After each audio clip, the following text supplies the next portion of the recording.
A radiolegalidade.com.br traz hoje o médico sanitarista, militante político, ex-secretário da Saúde do governo do Rio de Janeiro na época de Leonel Brizola, Eduardo Costa. Eduardo Costa é autor do livro que está sendo lançado agora em Porto Alegre e logo depois no Brasil inteiro. Chama-se 50 anos esta noite. O livro conta a história da legalidade, ele era estudante na época, e também do golpe de 64. Eduardo, eu gostaria que você, assim, basicamente, nos dissesse como é que é o seu livro. Bom, o livro é um livro de memórias, resumindo descritivamente, assim, são as memórias públicas, eu sempre faço questão de dizer, pública no sentido de publicável, de um estudante de medicina naquela década de 60 em Porto Alegre. Com uma coincidência, em 1961, eu entrei na Faculdade de Medicina.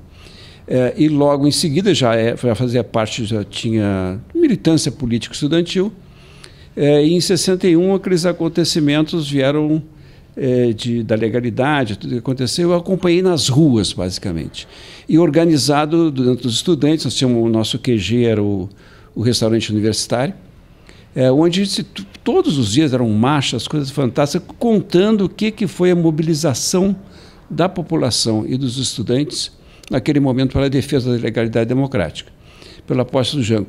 O livro me acompanha, quer dizer, logo depois daqueles eventos, e me acompanhando, está acompanhando, eu tendo da saúde, o que acontecia com as reformas de base, com a reforma universitária, propostas pelo Jango, e, em particular, a questão da saúde. A questão da saúde naquela época, eu retrato como é que era o Rio Grande do Sul, as dificuldades que nós tínhamos e o pensamento dos estudantes engajados no que queriam para a saúde do povo brasileiro. Ela evolui e tem depois o episódio de 64, e conto tudo o que aconteceu, a nossa frustração, e as primeiras repressão, as perseguições que vão acontecendo naquele momento. Então, na verdade, eu concluo no momento em que eu saio de Porto Alegre, no início de 67, para fazer minha formação como sanitarista. Uma decisão que foi política, de ainda poder, num espaço de pouca capacidade de manifestação política, poder servir a população brasileira. E é esse livro. E depois tem uma reflexão sobre aqueles tempos. Correto. Então, você fala sobre a participação dos estudantes, que foi decisiva, né, na vitória do movimento. Chegam a dizer que a participação dos estudantes foi quase tão decisiva quanto a dos sargentos, né? Você sabe que os sargentos é que mobilizaram os aviões e também deram uma base quase que militar para o Brizola avançar naquela campanha da legalidade. Então, você também conta algumas revelações, né, que você viu também e sentiu na época. Daria para você falar um pouco, antecipar um pouco para o nosso internauta? Olha, eu acho uma curiosidade que eu diria, quase descoberta, foi a explicação de por que Amaury Cruel, um compadre, como o próprio Jango dizia do Jango, e que foi, em muitos momentos, uma pessoa que o Jango se apoiou no seu processo enquanto presidente, por que ele trai o Jango? Isso nunca foi esclarecido na história. Nós encontramos algumas evidências no que a gente leu e depoimentos, especialmente de uma pessoa em particular, que era muito amiga do Cruel também, que é o ex-ministro Wilson Fadul, foi ministro da Saúde do Jango, que explica. Poucos tenho essa lembrança, eu sei por tudo que eu já li. Só para os nossos internautas tomarem conhecimento, o Amaury Cruel era o comandante da época segundo o Exército, né? E que o Jânio contava com ele, porque inclusive o Cruel tinha se internado no Palácio Piratini e teria dirigido as operações militares na época, não é? Olha, eu não conheço exatamente isso, mas o que é verdade é que o Cruel foi mandado para lá pelo lote, para o Rio Grande do Sul, para se o general Machado Lopes fraquejasse e não tivesse controle do terceiro exército, ele assumir.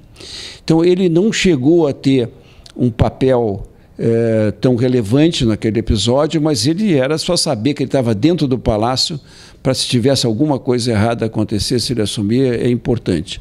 Mas ele tinha esse grau, portanto, de engajamento. Então é complicado entender, né, como é que ele foi que despejou, digamos, o balde de água fria no Jango em relação à resistência, porque aí pelas 7 da manhã do dia 1º de abril, o Jango fala com ele e ele dá um checkmate no Jango, por telefone, dizendo: presidente, demita todos os comunistas, todos os sindicalistas, feche a UNE ou saia do governo. E o Jango fez ver a ele que ele não podia fazer isso. Era traição a ele mesmo. Não tinha a mínima condição. Nem tinha tantos comunistas no governo também, né? E dali, então, o Jango viu que estava condenado mesmo. E essa história, para explicar, é interessante, porque o Cruel foi ministro da guerra antes de ser do Segundo Exército. Logo com o presidencialismo, a volta ao presidencialismo, o Cruel faz parte do gabinete como ministro da guerra. Agora, ninguém fala muito por que o governo presidencialista recém-eleito, em menos de 6 meses, faz uma reforma ministerial total. Parecia parlamentarismo. Em junho, todos os ministros do Jango são demitidos e substituídos. E eu nunca li nada que me explicasse isso direito, o que tinha, e fui atrás. O que tinha acontecido? Tem que lembrar também que o Santiago Dantas era o ministro da Fazenda e também saiu do governo. Então tinha pessoas proeminentes saindo do governo, que era um governo forte, um governo de grande prestígio popular. E, na verdade, eu encontrei no livro do Adão Pereira Nunes. Adão Pereira Nunes, um médico cassado do Rio de Janeiro, em que conta no seu livro da Cordilheira ao Planalto, que ele mesmo, Adão, vinha denunciando, queria chamar a plenário da Câmara o Amarildo Cruel por causa das compras do Exército, que estavam sendo comprados, importados diretamente, com isenção de impostos e tal, e prejudicando a indústria nacional. E fala para o Jango e como é que o Jango colocava ele no Segundo Exército. Bom, vamos esclarecendo as coisas para não ser longo. Na verdade, o Jango ficou numa situação complicada porque ele organizou uma comissão de alto nível de ministros, inclusive com 3 ministros, para negociar nos Estados Unidos a compra da Telefônica. Não, pois é, essa é uma história muito longa, né? E a gente tem que se ater aos fragmentos, né? Aqueles detalhes da campanha da legalidade. Então, como a gente tem pouco tempo, eu vou te pedir, o Eduardo Costa, que você diga para a gente, para os nossos internautas, o que é que representa historicamente a campanha ou a rebelião ou a cadeia da legalidade. Eu vou só te dizer uma coisa, porque eu acho que, eventualmente, o corte é muito forte. Só para dizer o que aconteceu ali foi o seguinte: o Cruel, que estava nessa comissão, não gostou que o Jango, eles fizeram um compromisso com os Estados Unidos que ele não aceitava para o Brasil essa comissão. E o Jango viu na contingência ter que tirar todos os ministros e não, até para protegê-lo, não dizer por que estava tirando. Esse é um lado... Não, correto. Isso a gente... E agora retoma aqui. Não, tudo bem, porque aquilo ali foi uma intervenção também do Brizola, né? Foi uma denúncia que o Brizola fez na televisão, foi uma denúncia dramática, traumática, que redundou nessa reforma ministerial brusca, né? Bom, mas aí... Ele ficou muito descontente, o Cruel ficou muito descontente. Houve realmente, naquela época, dizem que aí que começou a tal da desestabilização do João Goulart, que é uma coisa também que fica só no ar, né? Bom, Eduardo, então, e o que é que representa mesmo para o jovem, né, para o jovem militante, ou então para o brasileiro trabalhador comum, né, que nos ouve, que nos escuta e que nos vê agora pelo vídeo, né, na internet, o que é que representa a campanha da legalidade para você? Olha, foi mais do que uma iniciação política de um jovem, né, que estava nesse processo. Ele significou, na verdade, incorporar valores que eu não percebia na época, valores do trabalhismo gaúcho, do trabalhismo brasileiro, da construção do trabalhismo.